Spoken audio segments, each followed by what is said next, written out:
Good evening, everybody, and welcome back to Respect the Game podcast presented to you by ONV, our Neutral Voices link.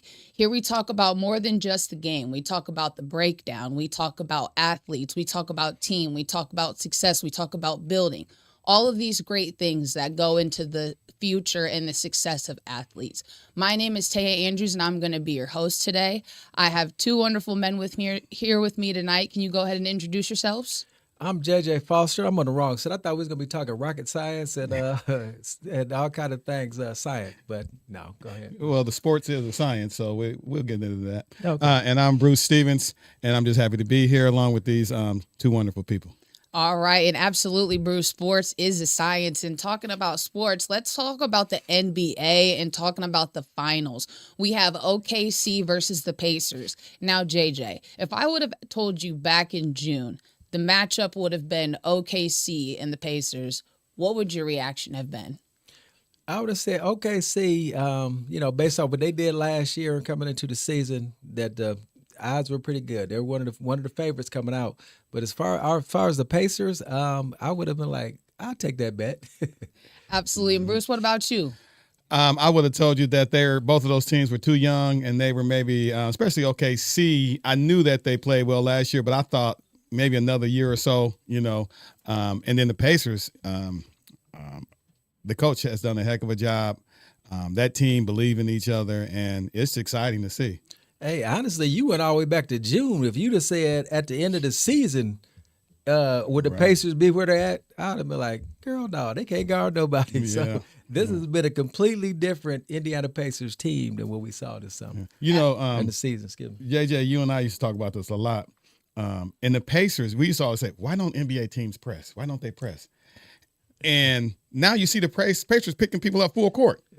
Things that the athletes that they are, you would think the NBA teams would press more. And I know during the regular season there's so many games and they get tired out. But the Pacers can do that because of their depth. Yeah. And I think that's been a big difference. They've done something that you don't see most teams do in the NBA. And that's been their secret weapon. Yeah. They pick it up. I mean, they've been down and pulling out games they had no business of winning because of that length and them athletes. And, man, they turn into NBA teams and making them look like middle school teams because they having trouble with that pressure. Yeah, you look at them like, why did he make that pass? But they're, you got, like you said, NBA guys, and these are all-stars throwing the ball away, making passes that me and you would got on our players about in high school. Why'd you make that pass? We practice this. But they're not used to practicing against the press. And so the Pacers have changed some things. Like I said, it's exciting to watch. And, man, they are deep. It's a different guy almost every game that's coming off the bench that's contributing to their success. But with that being said, it's going to be a tough series for them. I'm rooting for the Pacers now.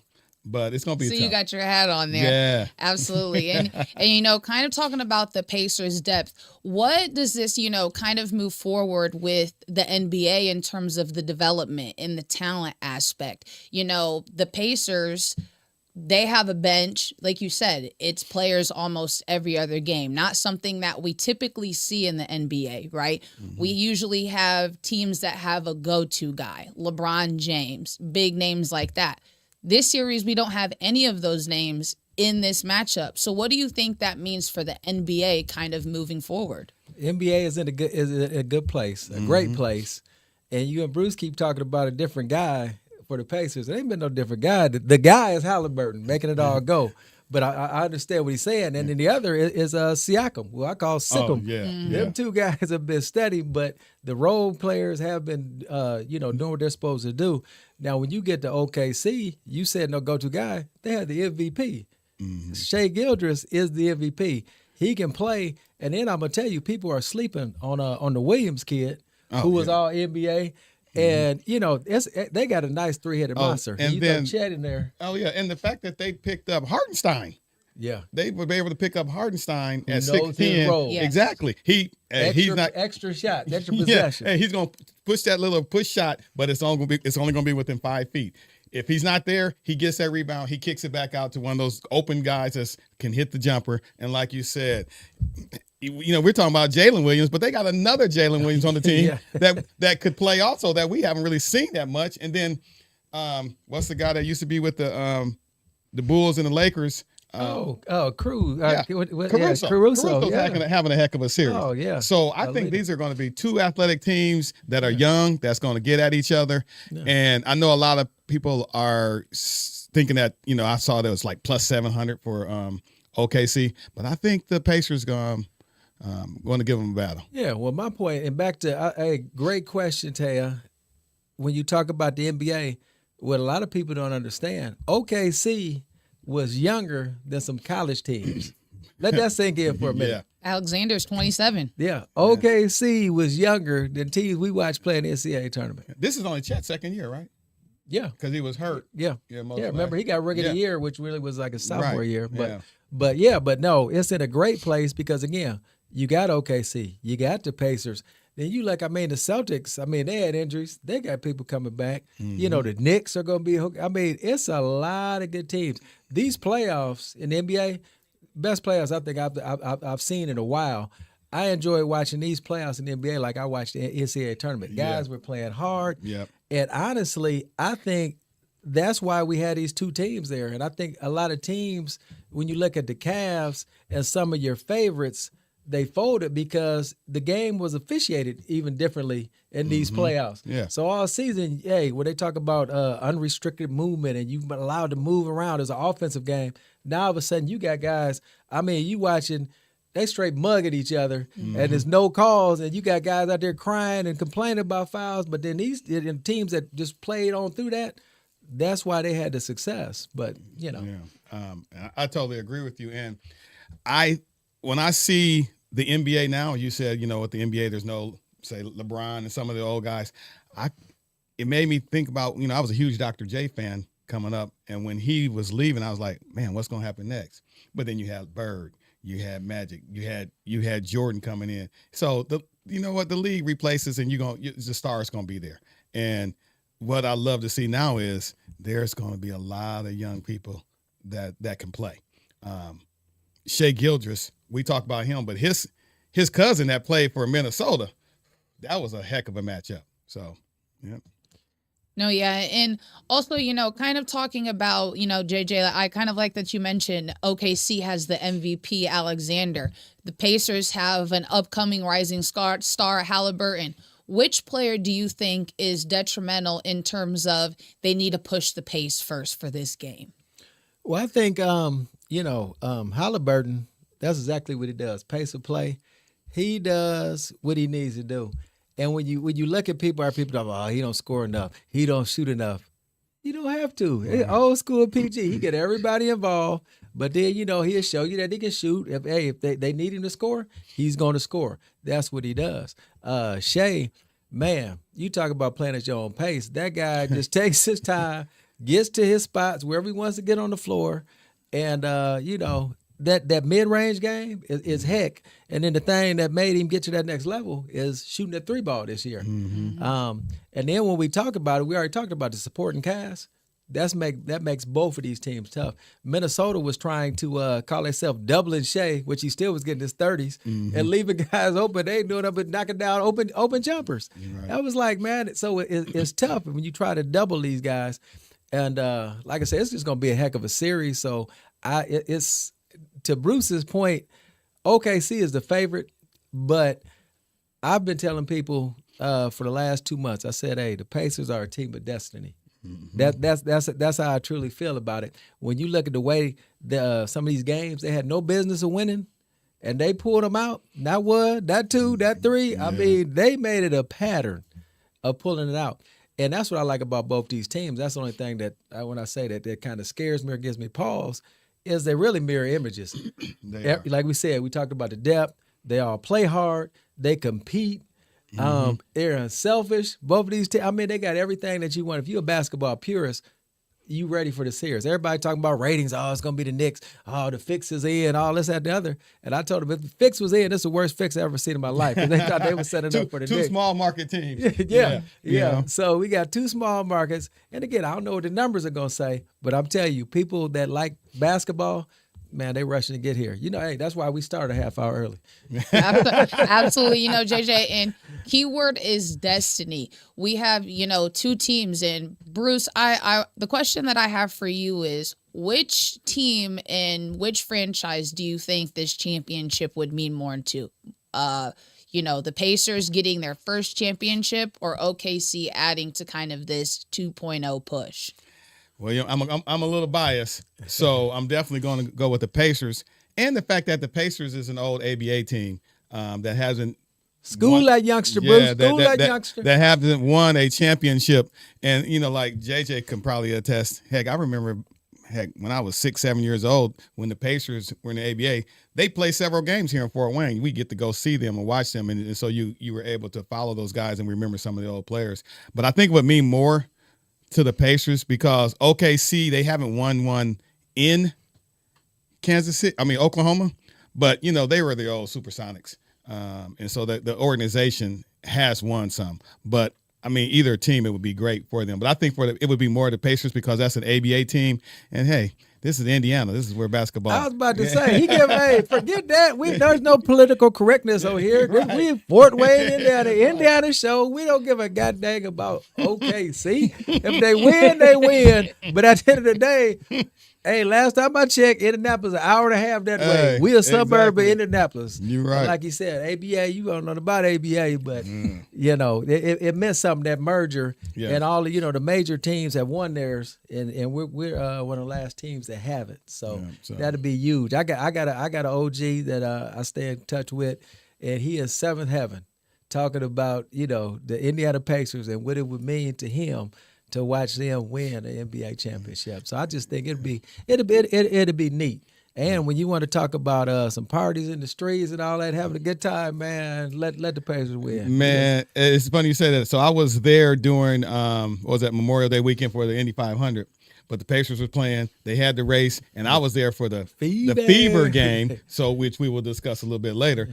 And the Fever lost that last second shot or whatever to the Liberty, but man, the crowd was rocking. If they had won that, Indianapolis was going to be wild that whole weekend. Yeah. Even though they already were. So it's going to be something. I can't wait.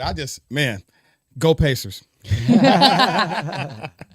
And Bruce, what do you think the most important thing is for the Pacers going into Game 1?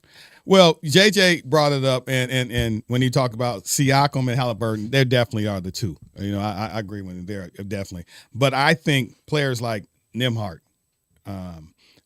the two, what's the other guard that hit all those threes? Nesmith. Even the big guy, Miles Turner. Fort Wayne Ties? Yes, exactly. Topin. I just think, but Nembhard, the defense that he played, that's good. That's the thing is, how are they going to be able to defend, and then how are they going to be able to rebound against? But one thing they remind me. I remember growing up and we're watching the Lakers. When you scored on the Lakers, it wasn't you couldn't celebrate. Hey, we used to practice in the park. You grab that thing out, boom, and just kick it ahead. That's what the Pacers do now. You have to defend that. When you score, you got to get back.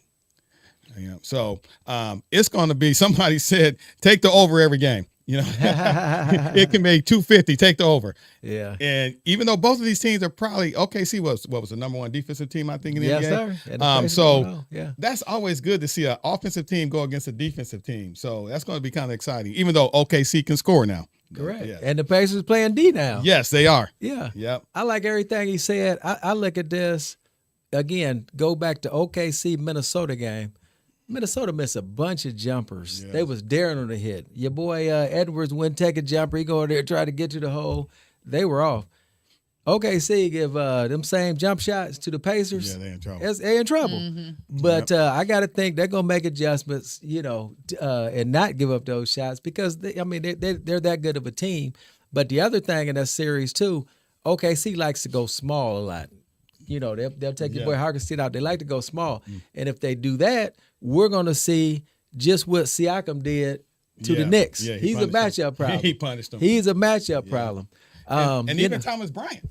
Yeah, Thomas came in. Well, he hit a couple shots. He hit some big threes. But, you can now bring him in at, 6'10". Yeah. And, now that's kind of small. Yeah. But you could bring him in because you don't have to worry about 7'3", 7'4", and 7 foot what Yeah. that OKC has. But because again, go to that OKC Minnesota game. I'm gonna tell you a guy who they frustrated. Shout out to Troy Essex, but Julius Randle, he struggled against with the matchups. He couldn't play bully ball with them. He tried to back them down. Them guys wasn't going for it. They doubled. They was taking it from him and everything else. But it was Caruso. Yeah. That was muscling him. Yeah. And agitating him. Yeah, but I think Siakam, he's not going for it. He's gonna it's gonna be a matchup advantage for the Pacers. But again, that's why it's the NBA. Oh, the other thing though too, I was going to say, it's the NBA. I'm going Rick Carlisle. Oh, definitely Underrated as a coach. Don't get credit for the genius that he is. He's smart. If you think about when Dallas beat Miami, I mean, that's a lot of that coaching, putting your guys in situations to succeed. You look at the Pacers this year, coaching. Carlisle, people better pay attention. I start paying attention. I like listening to players and people that are in their league and their peers. Yeah, when they start singing praises, that's when, you raise an eyebrow. And I start watching, it's like, yeah, this guy knows what buttons to push and knows how to X and O. You look at them, the plays they run coming out of timeouts, some of them late game scenarios when I talk about games they had no business winning. Man, he done drew up some stuff. And, I mean, obviously they make the shots, but putting his players in positions to win. And that's an advantage that the Pacers has because he has experience. He's won a championship, and so has Siakam. So he's been there. He knows what it's like to play in the finals. He knows what it's like to win in the finals. So that's one advantage that the Pacers can have is that they have that experience. But you look at we talked about Miles Turner, and you're right, he got ties to Fort Wayne. But it's crazy that Miles Turner is the most tenured player on the Pacers. I never thought on the that. Pacers lineup. Wow. 7-8 years I think he's been there, and you still think of him as a young. I mean, because he came out early. Yeah. But you still think of him as being young. So that just goes back to. Man, as they used to say, the old NBA is fantastic. No, you don't know about that, dude. I know. And JJ, what do you think the key points is for OKC going into this game, and what do you think they need to focus on to potentially win this game? I think, just like what I said, I know they'll make the adjustments. You can't give the Pacers those open looks. What's going to be interesting and what could hurt the Pacers is if OKC comes out and they play their stellar defense, they get stops. OKC gets stops, and they come down and score. That could be trouble for the Pacers because that's just it. We know the Pacers can score, and they've stepped up their defensive game, but OKC they shut down some high-powered offenses, and it's going to be big. I mean, they got some double-digit wins against some great teams. So that's gonna be the key. Playing their defense, should I say, getting stops and then coming down, scoring at the clip that they're accustomed to. That'll bode well for them. Absolutely. And, talking about the NBA, kind of shifting gears towards the WNBA, a big thing that was talked about kind of in the media is the Caitlin Clark Angel Reese foul. Starting with you, Bruce, what are your thoughts? Is this a foul? Was this on purpose? Yes and yes. But it wasn't as big to me as everybody think. I fouled J.J. Harder, man, him playing one-on-one full court. I've seen harder fouls at Weiser Park and Village Woods. All right. It was just one. She wasn't going to get a free one. She had just seen her player being pushed down, and she just tried to stop it. Now, I know they're going to build it up because it's those two. And anything that can keep the hype for the WNBA, keep it going, that's great. But I wish that people would start just watching the WNBA because there's more than just those two in the league. And it's some people that's having some fabulous years. And we talked about it. We know Breonna Stewart, she's one of the most skill set wise, might be the best skill set in the league. But, man, Nafisha Collier is having a year. And I know I done digressed a little bit, but I watch it every night. No, you're right. It's an excellent product. And you talking about Breonna Stewart? What's her counter? The other big girl. That's who. Got the win. Yeah. The game you was at. She did. With the work down the stretch. Man, killing them inside. 2 threes late. She won the championship. Correct. Yes, she did. She did. But that game against the Fever. I just think anytime you got Caitlin Clark, you got Angel Reese. And it's funny because when you listen to the comments and everybody want to bring race into it, blah blah blah. I mean, is race brought into it just because simply it's some people that's only watching the WNBA just because of Caitlin Clark and who she is. You're right. So that is why that's the misfortunate part. But then you get somebody on this side, an African American, will comment and bring something up. Then they being divisive. Why they want to still talk race? So I mean, it's like it's tough. And again, through it all, I respect Caitlin Clark because she again reminds me a lot of Larry Bird.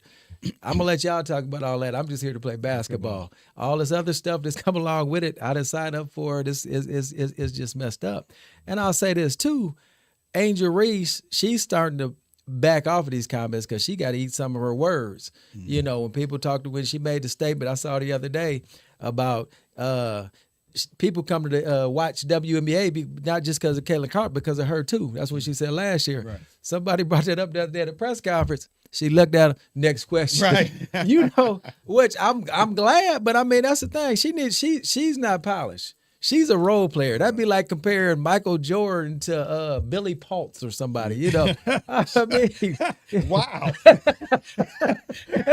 know that what I'm supposed to big Billy Pultz. Come on now, let's get real. Hold on now. Okay, Jim Jones. Okay. Powell, Jones, somebody, along them lines. But I mean, she's not at that level. I mean, so yeah. Can I get Tree Rollins or something?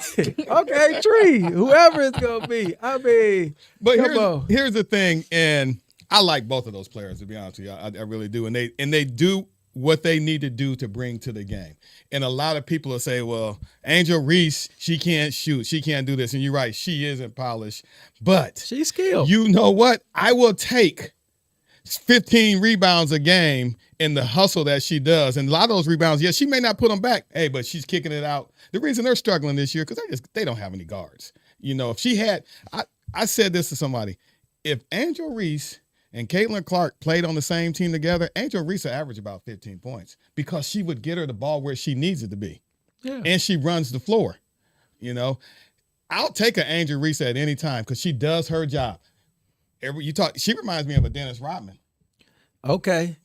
Everything he just said, I agree 100%. But what do they have to do with comparing her to Caitlin Clark? And that's the point. Well, that's what I mean. It's two different people. Yeah. I'm with you. But she's interjecting herself. I know. Not that she's interjecting herself, but that's the issue. Right. They're not on they don't even play the same position. Correct. You know? She needed chill. Like I said, she done backed off.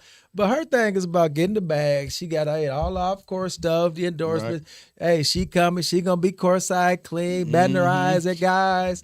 All the parties, she with all that stuff. Right. Hey, she in the music videos, everything. There you go. Cardi B, a lot of them. Yeah. That's it. But when we talking about purely, come on, no. Right. And again, when I talk about basketball people, you look, no. Yeah. Like you said, great person, love to have on the team. Yeah. but just triple-double over here waiting to happen, just making people better. Yeah. You know. And the fact, I noticed this last year, and I know part of it last year is because they didn't want Caitlin Clark, hey, we're going to stop her. We don't want it. But they still doing it. Who double teams and face guards a rookie? When she leaves the ball, they don't leave her. They still face guarding her. That says a lot as what type of player you are.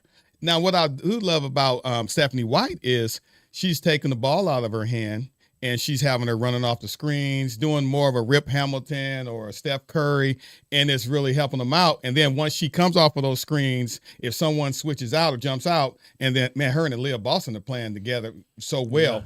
And so I think Stephanie White has done a great job of saying, hey, we're going to take that. We're going to let someone else bring the ball down, but we're going to run you off of screens, but you still will going to get your assist, because when you get those passes now, it's not two people guarding you or they're not jumping you. Last year, they tried pick and roll, and they just jumped her on every screen, and she had troubles. This year, they're not doing it quite that well, and they're not running that pick and roll as much, but they're still able to get her the ball where she can move, and, she can go 0 for 4, and then next thing you know, she hitting one from the logo. She went over 12 while you want to get it straight, sir. Yeah. And then hit that well for the logo. And you're right. It kind of reminds me of that State Farm commercial she has. She's like, hey, I'm just struggling. And then they start painting the logo, and then she starts doing everything right from the logo. I'm glad you brought it up, though, because that's what we didn't touch on. The fever I love their roster. Stephanie White is doing a great job. All these additions. Once they gel, get it together, get comfortable with each other, man, they're gonna be heck. So I mean, the fact that they was right there with the Liberty, they're gonna be all right. Well, did you see what they did the other night? So I guess they didn't have 10 players. So you get an emergency where you can go get someone. They go get Ari McDonald, who wasn't on the team. Okay. She comes in and literally wins the game for her at point. Wow. So they probably going to get rid of somebody now to keep her. But Okay. the fact that, like you said, they're making all the right moves, I think they're going to be okay. But I got something. It's gonna be Man. tough. He said, did you watch it the other day? Caitlin Clark wasn't playing? No, I wasn't watching. That's a funny. Hey, It's funny because we were watching. We have season tickets, but we didn't make it to that game. And my wife is Imagine that. Yeah. no, because I just came from the concert at Fort Queens the night before. But my wife looks in there. She said, "You'll never see that many seats available." Even though it was still a packed house, but you know, you're right, and it's both sides. Like you said, when you kind of bring in race, is white people watching it because of Caitlin Clark, and it's black people watching it because of Caitlin Clark. They want to see her. People want to see her succeed, and people want to see her fail. Like I said, the WNBA could care less, long as you're showing up, paying for the ticket, and you're viewing the game. Absolutely. And I think that's a major key point with, kind of the WNBA and, kind of getting these seats filled. I kind of think, Caitlin Clark has had a major role in terms of the NBA as a whole. Other teams, right, when they play the Fever, are their games filled more playing against the Fever, or are their games filled more just playing against a regular team of the WNBA? And my opinion is the seats are filled more playing with the Fever. That's not even an opinion. That's a fact. That's a fact. You're exactly right. And you want to know what else? The ticket prices go up. Yes. When she's in town, you're going to pay more when Caitlin Clark is, whatever arena she's in, whether Chicago, Seattle, LA, you're going to pay more for that Caitlin Clark ticket because she's in town. And you're right. It's because it's going to be packed. That's how it is. I will never forget when Caitlin Clark, Purdue and Iowa played at Purdue. During the, starting lineups and everything like that, I was going through, everyone's booing the players that are coming through. Caitlin Clark's name gets announced. The entire stadium stands up, roars, start clapping. That's something I have not seen as a basketball player, as a basketball fan.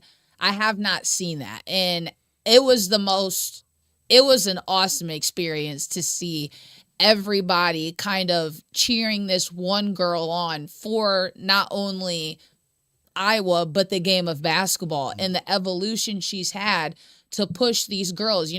I coach kids that are in elementary and middle school. When I ask them who their favorite players are, Caitlin Clark, Paige Beckers, players like that. Juju Watkins. Those are big names that these kids are looking up to. These kids, think about how dominant these kids are going to be in the future if they're looking up to kids like this starting in elementary and middle school. You ain't got no Tay Andrews? Man, terrific. Gosh, boy. Hey, you got Hannah Hidalgo. Women's college basketball, women's sports, period. And we can go look at the softball, what it's doing now. College softball and how it's taken off, and Najee Kennedy, the first $1 million NIL for women's softball. So women's sports is exciting, and in the basketball, like you said, it's tough that Paige is out also with in concussion. But I tell you what, I watched Golden State, the new team. Oh, man, their crowd is crazy. I mean, it's packed every night also, and you saw. I know Caitlin's not playing, but the Fever play Chicago. They moved that game to the United Center for raised the tickets up. Yeah. So now we're going to see if they're going to still be able to get that crowd. Absolutely. Yeah. Well, as time's kind of wrapping up here, checking the time, gotta get to that game. So, Bruce, you know what to do with the comments. Hey, just want to make sure that you like, share, and subscribe to Respect the Game and Our Neutral Voices. And Clarence Smith, I saw you. Pacers in 6. All right. Thank you, Every comment that came up right there. I'm looking, trying to figure out. Yeah. Pacers is 6. Well, thank you everybody for tuning in tonight. Everybody have a good one. That's a wrap. What do we always say? Where's Mike? Mike? Where you Do I at, need to Mike? put- What do I do we need to say always it in his say? voice? Yes. Always protect your mind. Right.